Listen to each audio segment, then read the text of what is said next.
My name is Ryan. This is my bike check. So I got ODI grips. Not the softies though, but I like the regular ones better.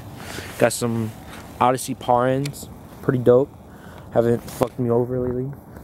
Got some United Supreme bars, the chrome 9 inches. Some of that chocolate truck. I got fucking bitch ass Harrow stem. You know, it's pretty ass was keeping up. Got that demolition top cap right there.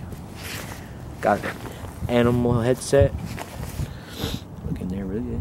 Really good. So I got that demolition elite forks.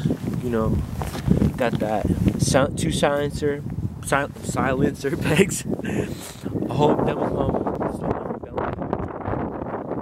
with that Chase D hard tire. Best tire in the world.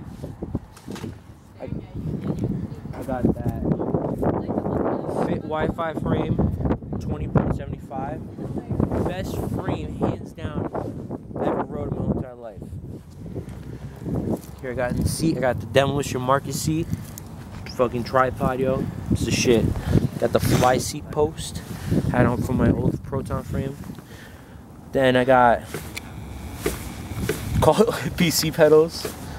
They're alright. I had them for like already 2 years already. Then I got the Animal Akimbo cranks. Pretty badass. Haven't gotten loose anything at all. Pretty dope. Got the Merit sprocket. I don't know if there's a real name for it, but 25 tooth. You know. And I got that Animal bottom bracket. Pretty good. Pretty dope. I like the blue. It's nice. Then got that Shadow Conspiracy chain. Then here I got the Animal Lino G small pegs. Just got them. Pretty dope. Nice light. Then here to this free coaster right here. It's really hard to say. The KHE Gisha Street Coaster. It's a 48 spoke. You know, I don't even know what the spokes are, but this is a Primo RS7, I think. I don't really know, but it's a Primo rim. You know that shit's strong. And I got another Cult V hard tire. It's pretty dope.